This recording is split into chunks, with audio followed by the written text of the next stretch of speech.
Good evening. Welcome to the City of River Falls Municipal Utility Advisory Board meeting for Monday, March 18th, 2024. Lene, could we have a roll call, please? Bartles, Present. Carroll, Here. Gardner,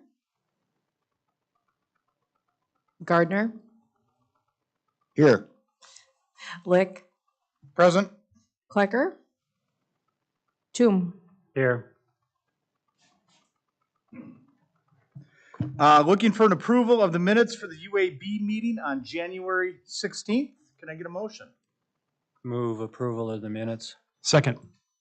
All those in favor say aye. Aye. All opposed? Minutes are approved. This is the portion of the meeting for public comment. This is a time if you have anything to say, you're welcome to come forward, state your name and address, please, and talk into the microphone.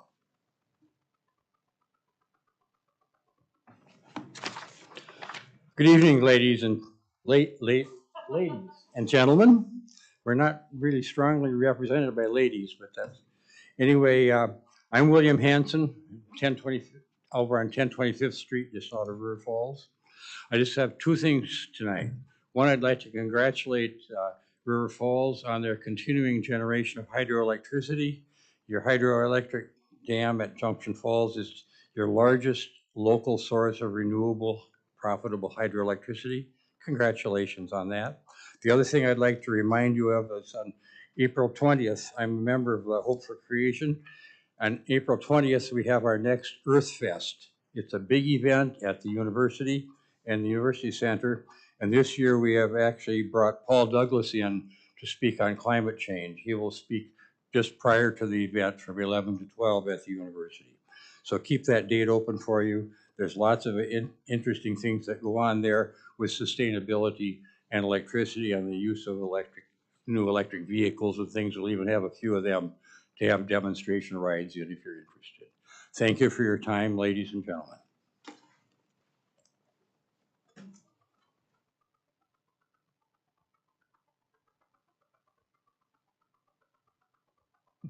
Anyone else?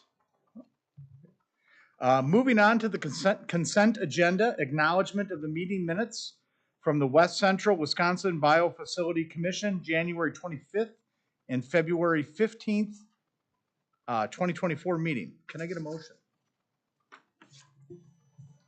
I will make a motion to approve consent agenda. Second.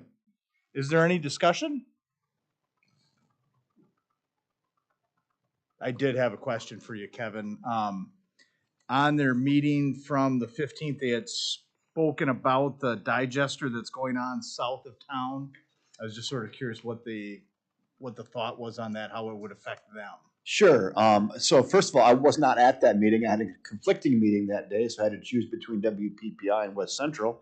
So I went to the WPPI meeting, but I don't know a ton about the new digester project. They've never reached out to the city of River Falls to ask us about being a customer there. From what I understand, I think their product that they're digesting might not be perfectly aligned with a city's biosolid. Dean might know a little bit more, but I think it's a different type of raw product that they're going to be using. So maybe there just was an awareness conversation, but I was not privy to that conversation since I was not there. So wish I could add more to that other than the fact that we've never been contacted as a customer. I don't believe other communities have, but I'm sure they're curious about what's going on. Okay. And does the West Central Wisconsin Biosolids, do they have all of their 0.5 financing now in place? Yes, they do. And I was just contacted last week. I think I saw in both meeting minutes that Donahue is trying to help secure the $1.6 million grant. That was an earmark. I was contacted last week. They needed the city's EIN number that they needed to get to the feds. So, and I think we're going to take that across the finish line once Donahue's that consultant gets all the boxes checked and all the boxes filled in for that grant application, and then we'll take it across the finish line and hopefully get that deposited into the West Central account. But everything's going well there on that. Good. Is there any further discussion? Looking for an approval of the consent agenda. All those in favor say aye. Aye. Aye. The consent agenda is approved. Moving on to new business, item number 3 is the resolution recommending the purchase approval of a 3-reel turret trailer for the electric distribution wire to Sauber Manufacturing Company. Yeah, Wayne Cyberling, our electric superintendent, is here today. He might just get up and talk a little bit about, what the 3-reel turret trailer, I'd say that slowly because there's a lot of tongue twister there, is and why we need this piece of equipment. It's been in our capital improvement plan. So Wayne, why don't you talk a little bit about where we've been with reel trailers and where we're headed? Good evening. I'm glad you put a picture in there, by the way. That's nice. Yeah, the picture is the showing of the red trailer is the showing of the older one that we're looking to replace with the new current galvanized turret trailer. This trailer that we've been using, from my understanding, is the 1988 model. It's been refurbished in the early 2000s, remanufactured, repainted, reworked. And then this opportunity with the CIP and the turret trailer being able to adjust the turrets and the reels to line up with the pulling conditions that the team is working on seem to be a really good fit for the utility moving forward. I see they're offset, Wayne. Talk to us a little bit about how that being offset like they are in the new trailer compared to the old trailer, how it's gonna help you on the pulling. Well, each position up adjusts 6 degrees. So it'll adjust, it'll actually go 360 if you want it to. Yeah, it'll help align, like I said, depending on the areas that these guys are working in, that getting the trailer in an exact location can be very difficult. And that helps the situation to do their work safely and more effectively. And why do you think the big differential in the cost, Wayne, of the two bids? Any? One actually is a power unit that they wouldn't give us a quote on. This one that does not have the power unit, they were going to give us a quote on the power unit, but it had been much higher than our CIP amount. And after talking with our team, felt like this was just a better overall fit than to ask for or not ask for more money. So.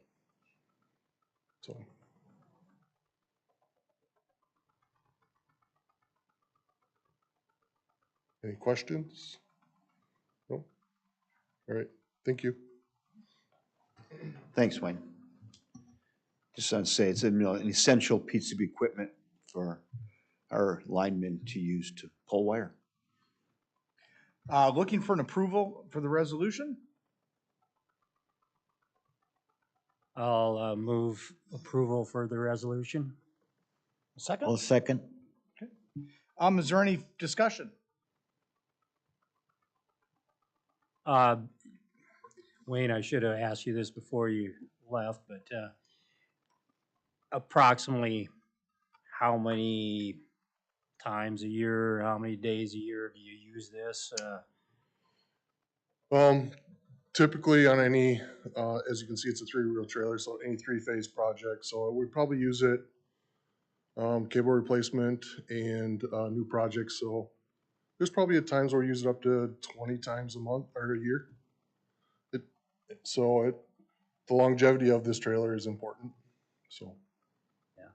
No, I can see where if you can't back it directly underneath where you're pulling from, then you're pulling off to the side and. Yep. And I'm sure damaging one of those cables would probably almost pay for the trailer. Yes. If you had to recycle that whole reel of cable. Yeah, these reels of cable are not cheap anymore. So yeah, they quickly would pay for these trailers pretty quick. So That's a very good point, Tim. I think that's something the public probably wouldn't appreciate, but this jacketed cable, you can't nick the cable. I mean, you can wreck a whole section of cable. It's got to come off there clean, right. And it has to be undamaged.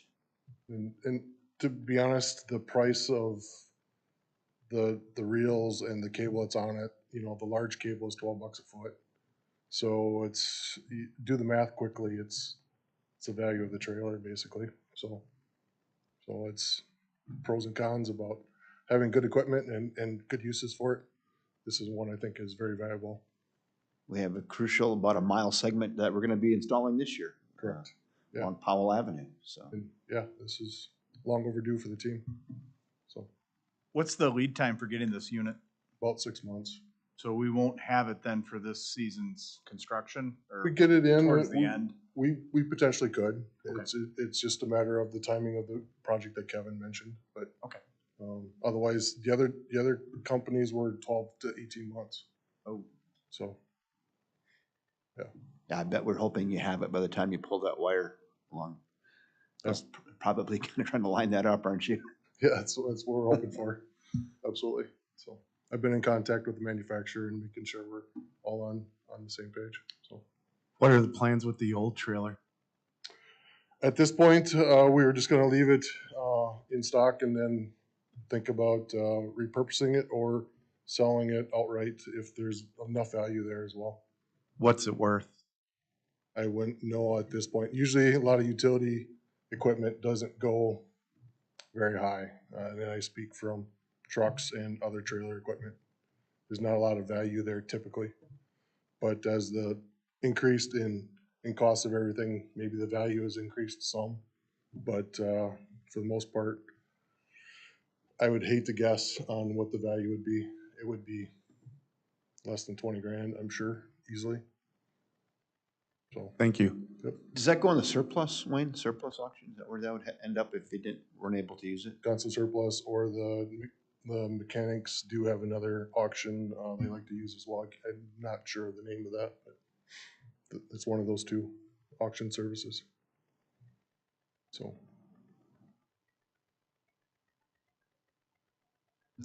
Field trip to watch some cable pulling?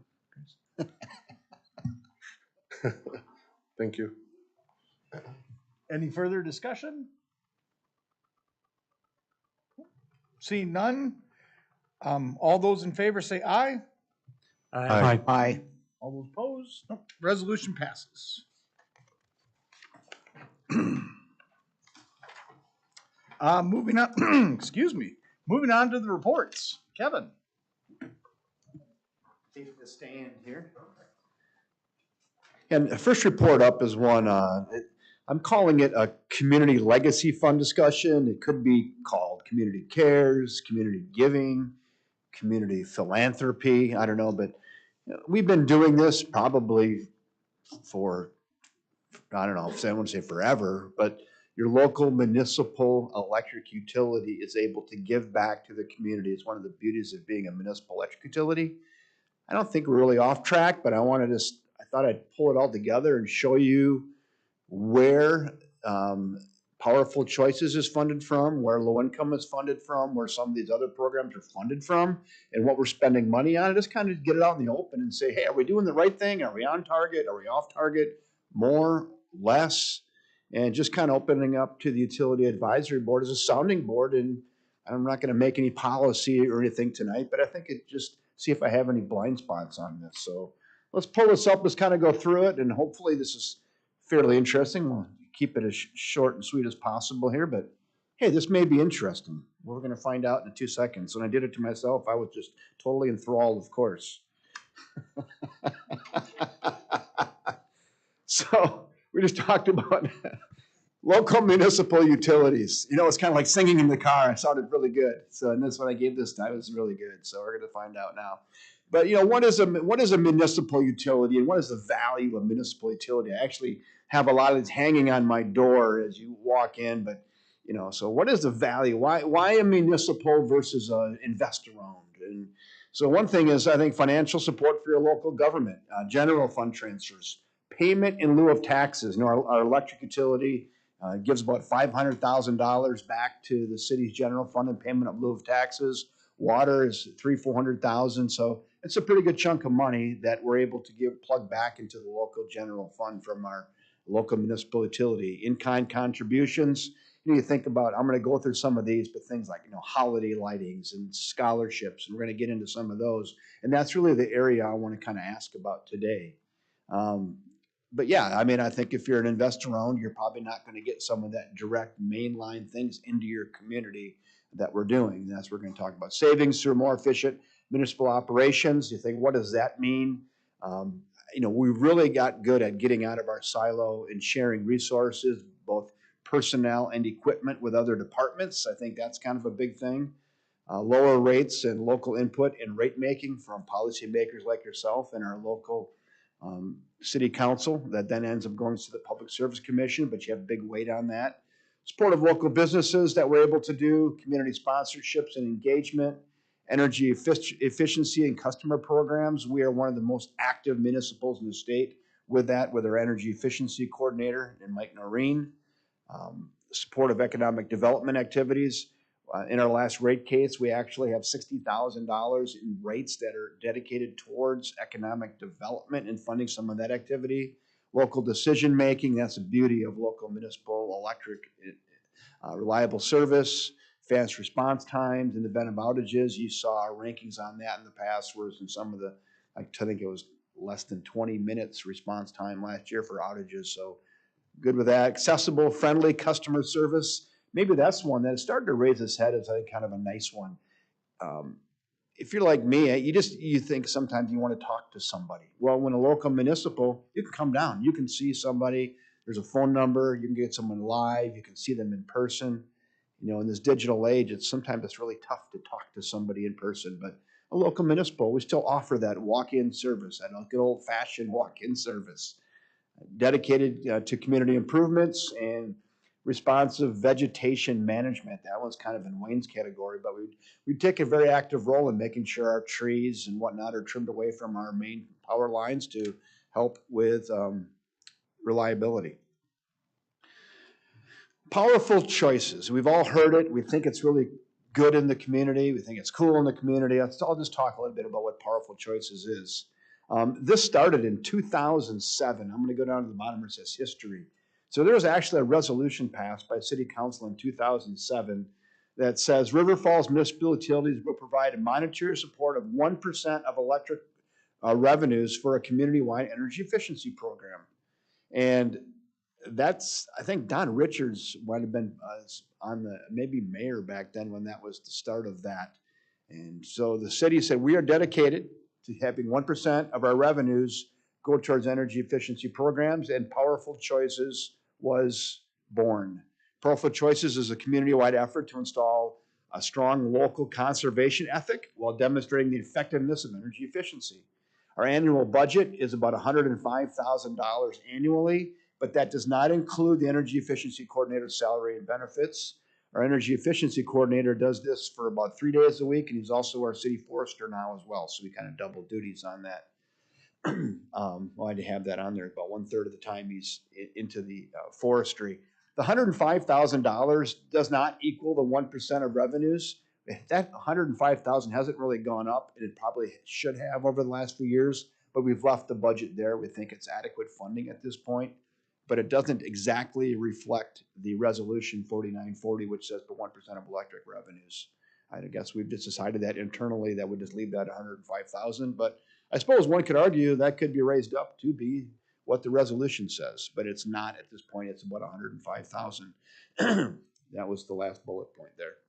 Kevin, Yes. what would the 1% be? So last year was 16 million. So it's been a little bit more, 160,000.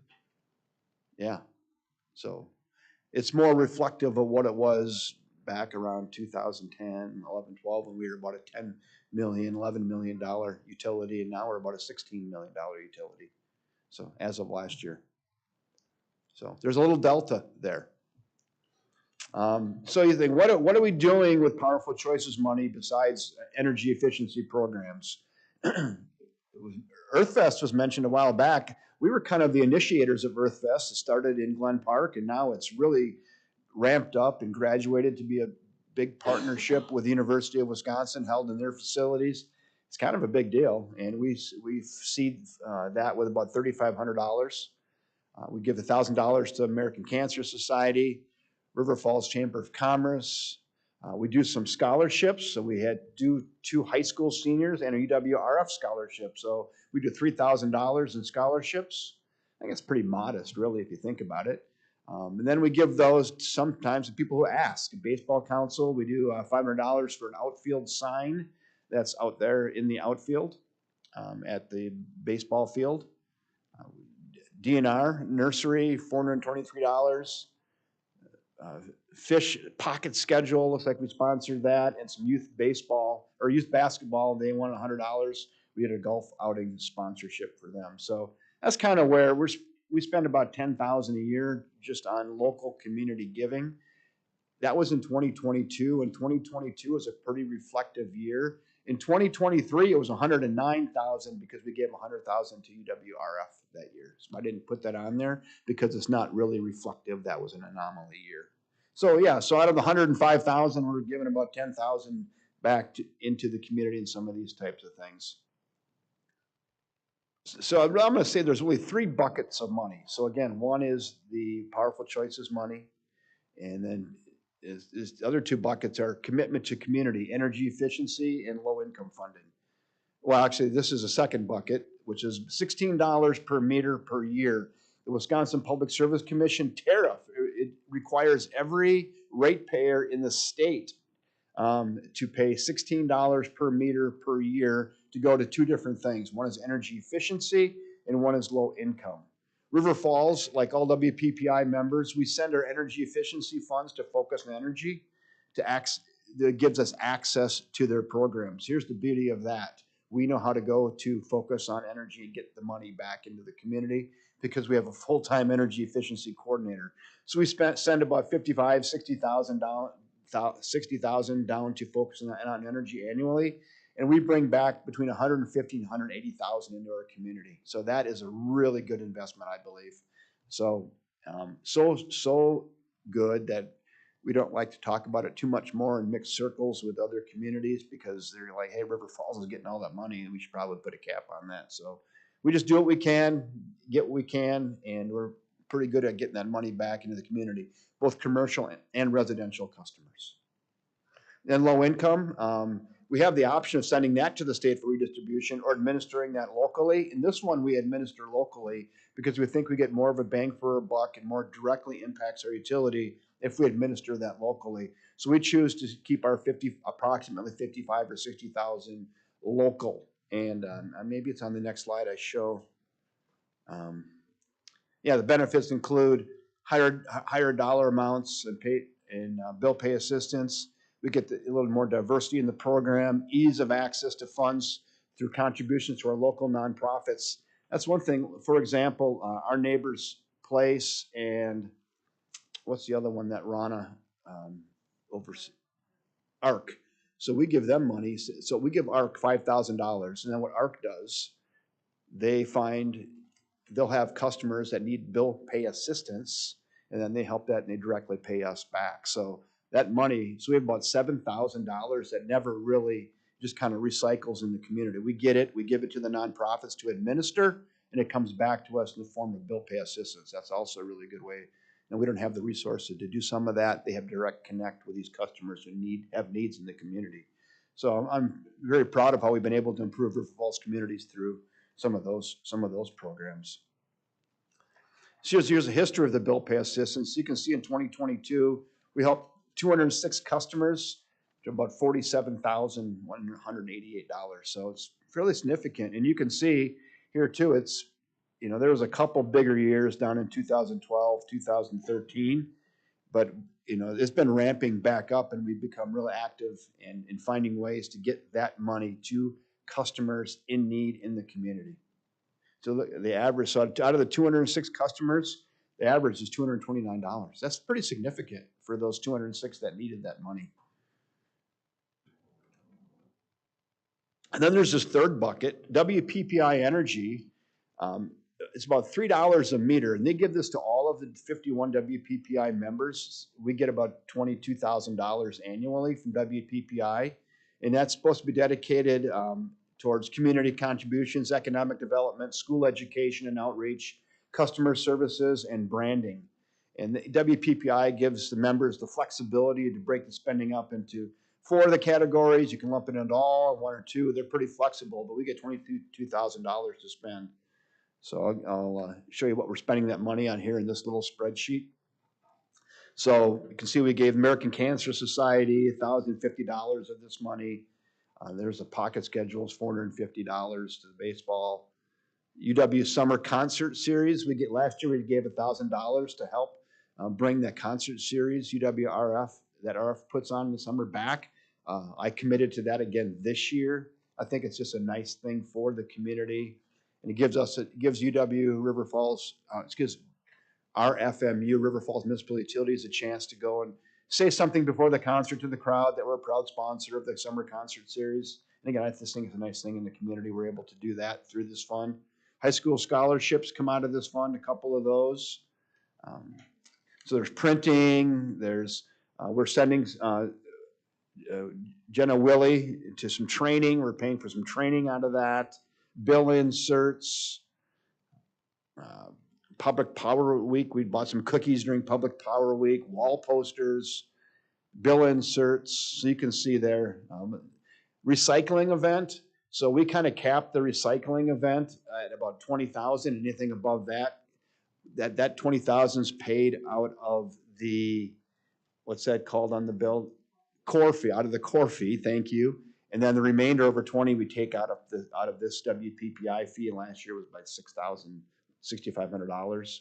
So electronic recycling is paid out of here. Christmas lights sometimes are paid out of here, things like that. So that's kind of our three buckets. Again, we're doing some things in the community. I don't think it's that draconian or that dramatic, scholarships, holiday lighting, concert series, low income stuff. But I'm just wondering, if you guys think it's too, that's from policymaker standpoint, is it too much? Is it not enough? What could it be? I have this thing on the front cover, as I said, legacy fund. Maybe there's this big dream of maybe we build this thing up to $500,000 and we fund programs off of interest. I don't know. Maybe there's a long range plan. But as a utility advisory board, now you see kind of where the money comes from and what we're doing with it. Is there anything that just initially that rubs you wrong? Let's just start there. Like, what are we doing that for? Or not? I got a question for you, Kevin. Yeah, please. In your powerful choices, it says the budget's approximately $105,000 a year. So I flipped to page 2. Yeah. And usually it sounds like it's about $10,000 a year gets spent.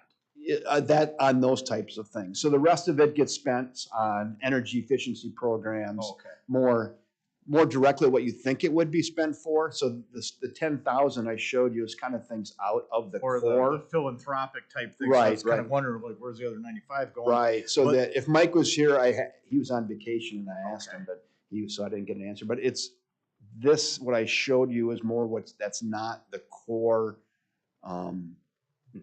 direction of that 105,000. And then The other 90,000, is going towards energy efficiency programs and lighting programs and direct communications and marketing for a lot of those programs. Got it. And then on the WPPI bucket of funds, we've got sort of double dipping from the powerful choices and then with scholarships for high school. Yes. Coming out of, is it sometimes go out of here, maybe go out of there, depending on fund balances? Yeah, and that may have been a typo, how that came out. But so overall, we're spending that money, and then I said, it's coming out of the Powerful Choices Fund. Okay. Yes. It sort of looked like It looks like that. I was reading that too, and I was thinking the same thing. So. Okay. But I think it's coming out of the power. So the high school ones are coming out of the Powerful Choices Fund, and the other one is probably coming out of the initial fund. Okay. So the high school ones are coming out of the WPPI fund, and the other one is the UW one is coming out of the Powerful Choices Fund, is what I believe is happening. Oh, okay. So just so I can try to understand the math simplified. So revenues, we've got approximately the 105,000 from our 1% or less. Correct. And then plus another 22,000 from WPPI. From WPPI. So that gives us the total of 127,000. Yep. Plus another 55,000 for low income. Yeah. So that's that $16. That's okay. So we have the 1%, the 105,000 that's collected out of rates. Right. Then the PSC requires us to collect $16 per customer per year. Of the 16, 8 goes to focus on energy. 8 of it goes to low income that we administer, which is basically 55,000 in each of those. And then WPPI is an extra 22,000. So it's 3 things. So the Powerful Choices is a River Falls program, the 105,000. Right. The second one, the $16 per customer per year is a Public Service Commission State of Wisconsin program. And then the third one is WPPI. And so out of the 16, Mm-hmm. part of that goes to pay for the low end. Income, So yep, so that's 55,000. 1,000 that we're using towards, which we spent almost 50 of it last year. Okay. Yes, in which we're getting a lot of that back in the form of payment of the bill. And then the other 55 is going to focus on energy, which then we go there and get other programs for customers. Okay. I think I understand it. Yeah. So yeah, so you're getting up there. So 55,000 plus the 20,000 once this year, like 180,000 total budget roughly that you have for low income, energy efficiency, and community philanthropy. With this discussion, can you speak to any other municipal utility around the state that has a policy that maybe it's something to mirror, it wouldn't be a reinventing the wheel thing here, but just something to sort of get the thought process going as to what something like Sure. that looks like? Sure, that's a great question because really in my mind, this started in my mind when I saw Sun Prairie came out with one. They are way more aggressive in their philanthropy than we are, but they have a stated policy of things they want to try to accomplish with the local rate money in their community. So we do a lot of great things in our community. I think we're very visible. I think our reputation's good. I think Sun Prairie is more deliberate in what they're doing and even more visible in their community and spend, 3 times as much, maybe more than we do. So that's where that started. I didn't bring that forward. I thought it was probably a little more aggressive than we wanted, but that's the only one I know of that has done that. And that's where I said, hey, maybe we should have something. Again, and then when I first thought of that, I was almost like looking at what we're spending with one eye open, thinking, oh, maybe we're doing some stuff we shouldn't be doing. After I flushed this all out, I think what we're doing is pretty innocuous. It's pretty much on target and not that controversial. Scholarships and, if the local basketball association needs $100, we can find a way. I mean, there's things like that. But maybe it should be more deliberate. Maybe it should be more. You want to stay away from, what could be, political or, religious venues or things like that. I think that could maybe cause a stir. I don't know, but that's in the back of my mind. But I do think there's ways you can be visible in the community. The holiday lighting, that's probably coming out of the Powerful Choices that didn't show up here because that's about $20,000 a year on that. So, and I don't know, is that controversial? I think the community's come to like it. There's some that'll say it's too much money for that, but I think psychologically the community's kind of become married to that, to the lighting, and it's be tough to take it away now. But again, that's your local municipal utility is able to do that. If we weren't that, you wouldn't get that. So you think about what is the value of local municipal electric or even water? I mean, that is one. We're right here. We can give back. So I don't know. There's not even an answer tonight, but just as you ruminate on this and think about what we're doing as you folks are the ears of the community, the boots on the ground, talking to neighbors, you just don't know what the appetite for something like this is. Nick, you have any thoughts at all, or? I always have thoughts. Whether or not I want to share them is a different. I can see the bubbles coming and popping up over your head like I think he's got something. Well, I don't want to stifle conversation, so I try to wait and let Yeah. folks go. First piece, I think, is we should fully explore funding it fully at 1%. Okay. I think that just makes sense. It was a farsighted agenda item in 2007. It served us pretty well, but there's no reason to think that that 1% as a percentage is not sustainable.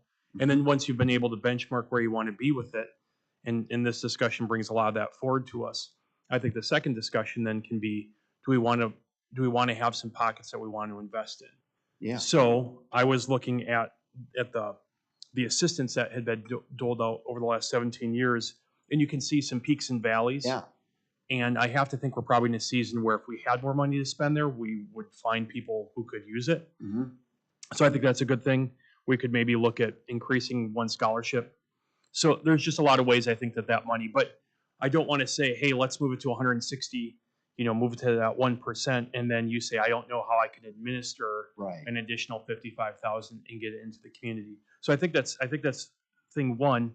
I think the second idea I have is, what is a way that we can build towards maybe some innovation that's organically coming from the community? Mm-hmm. I mean, that's partly why we had the partnership for the 100,000 for the university, was try to create a legacy relationship that would spur innovation where we are.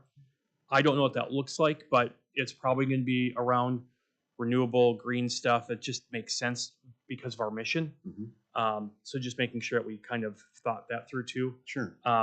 But I think step one for me, the biggest learning part of this was, just as a council member, was saying, we should just fully fund that 1%. Right. Yeah. I have mentioned that, so that's good. That's good to hear that, actually.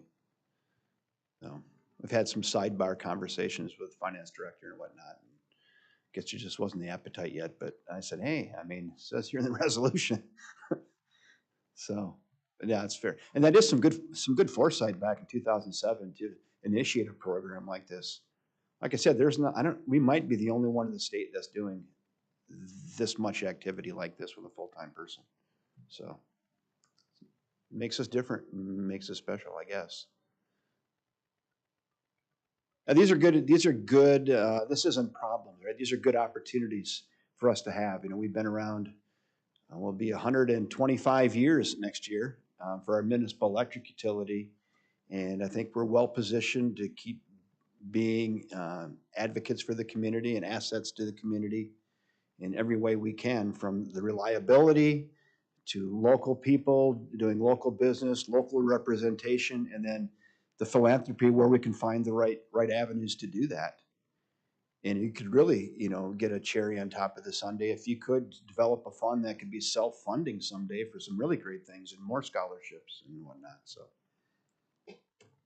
anyway, I didn't have much more on that. Your feedback today is really good. Is there anything else, Chris?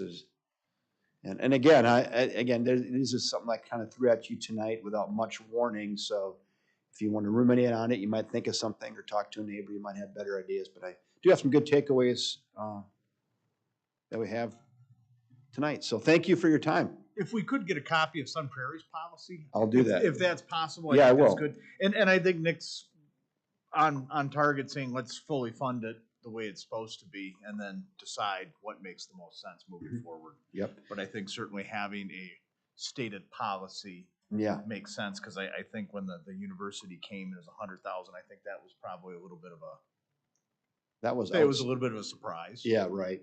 How do we handle Mhm. this? What do you do? So I think certainly having some guideposts set prior to having folks come like that, I think that's good. Yeah. I think that's good. Mike is on spring break this week, Mike Noreen, but I think he has Sun Prairie's policy. I told him to get that like 4 or 5 months ago. So if not, we'll get it. So thank you for your attention tonight. Appreciate your input.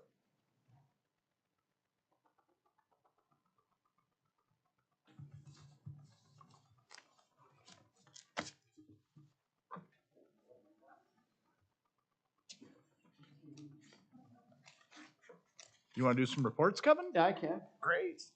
Fantastic. There sure is. 1 month of financial reports, and typically on the financial reports, when I get to water in January or February, I'm always thinking we're going to be behind, but we're not this year. But we'll start out with electric, with just 1 month statements. It's good to see that we're 245,000 in the plus there for electric. For water, 15,000 in the plus. And like I said, it seems like other years the well, prior year to date was 48, but it seems like winter time is a time that we're usually behind. We catch up in June, July, August for water. And wastewater also doing really well at a plus 130,000 in January. So that's what I have for a financial report. It's very brief. It's just a very small snapshot at 1 month in time. I do want to say this though about the financial stuff with the dryer project coming online at the wastewater treatment plant next year. Construction of that is going to start in April. We had our pre-construction meeting last week, and they said they'd have the building done by next fall, so it's enclosed for next winter, and then start installing equipment.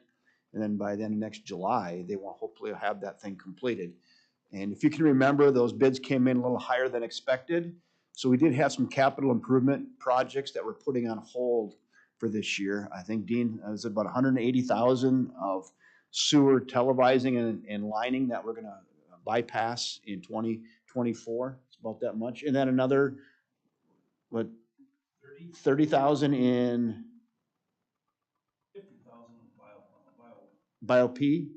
Yeah, we were gonna get a BioP pump, and Bill said, of course, he could make the one we have last another year, so we're gonna forego the 50,000, the BioP pump. So there's gonna be a little over $200,000 in wastewater that we're not gonna spend this year to make up some of that differential and the extra cost for that dryer project. Sometimes you just have to do what you have to do. So. We'd like to line more, but you gotta make choices, and we're just actively cleaning. So. Utility dashboards, I looked, I don't think there's anything that's really jumping out unless you have any questions on that. And on I don't have much to add on the monthly utility report as well. I don't have any special announcements. I think we're in May for the cleanup. Yep. Yeah, so yeah, I don't have to give that, it was still a couple months out for the spring cleanup, so that's in May. Oh, we have electronic recycling April 27th. Oh, April 27th for electronic recycling. I guess you can get that on your calendar. Perfect. One day on the Saturday. And Mr. Noreen found a much more affordable vendor this year. So the cost was like a third of what we've been paying. So somebody out of Eau Claire. So we'll see how that goes. We're going to see if it's the old adage, you get what you pay for. We're going to find out in late April. So that's what I have, Chris. Can you speak to anything going on out in the Man Valley as to if they're out there Yeah. moving dirt and sort of if there's any interest in any Sure. lots out there as to what you can speak to? Sure. Yeah, I know Carrie Schreiner continues to take calls on Man Valley. There is interest, developer interest in Man Valley. There's no letters of intent signed as of today, I do not believe, but I know there's some interest in Man Valley. We did take a ride out there last week, and I drove the whole trail system that's in. You could walk it. I drove it with my city pickup truck because it was dry, but yeah, that trail right through the middle of the Man Valley is in. It's not paved, but it's, gravel or sand, packed sand is in there. Water and sewer is pretty much in. Roads will be going in soon, street lights. And by late summer, I would expect that project to be about done. So they're a little ahead of schedule because of the mild winter. So, but there continues to be interest in Man Valley, and it's all pretty sensitive information, sworn to secrecy, all that stuff. So I know there was a number thrown out on how big of a site that one client could purchase, and that was seemingly an attractive or possibly attractive thing. Can you refresh me on that Sure. number of acres approximately? Sure, I think, the whole site, if you include some of the option property adjacent, 240, 250 acres-ish, give or take. Currently what we own, I think, is just over 200 acres. I suppose you could have a customer that would take 175 acres. I mean, if you had that. So there's a little over 200 acres that we own today, with an option, I think, for another 40, I believe, so. That's Yeah, thank adjacent. you. That's Yeah. that's what I thought. One of Mhm. in discussion with someone outside, it seemed like they was nah, there's not that much land out there, but I It thought is. there was. It is. It's, yeah, a little over 200 city owns. And I think if you, Carrie would know exactly, but I've heard her say it's one of the biggest contiguous corporate parks in the Minneapolis, St. Paul metro area. There might be one other one. So that's why there's quite a bit of interest being shown for that. And the fact that we're getting the infrastructure in the ground is really helping create a little more excitement about those properties. But Carrie and Scott are fielding those, and then they always ask us, do you have enough power? Do you have enough water? Can you handle the sewer?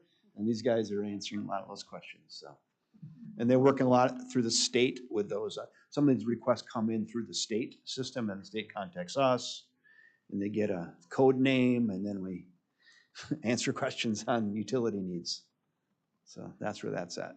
I just have one question, Kevin. We talked before, if there was some interest in it. Do you have anything level of a letter of intent or anything along those lines? I was trying to be somewhat coy. So there's not been a letter of intent signed as of today, I don't think, but I think there's people, some of those customers may be getting close to that.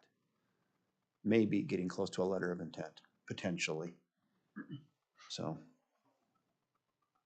again, that might be nothing, but I think there's some potential customers that are progressing, and there's still some hand-holding going on in the discussions. So, with several customers, potential customers. But nothing happens quickly, I can just say that. These are. I have a question. Where are we with the discussion on rates and rate increases?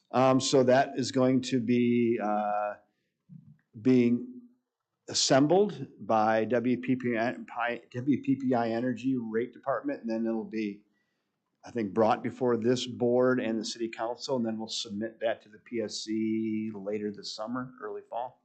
So that's where that'll be. We kind of gave you an estimate of what we thought it would be based on our preliminary information. Then they're going to run it through the grinder and see how it comes out. And then we'll say, here's what we're going to submit, and then we'll let you know. And then it'll be headed to the PSC for their review, which could take 9 to 12 months. But we took the word from the workshop that we're going to progress. Okay, I think, I don't believe help? there's any more announcements other than welcome aboard, Mike. Yeah. Thank you very much. Yeah. So looking for a motion to adjourn. I will motion. I'll second. The meeting's adjourned.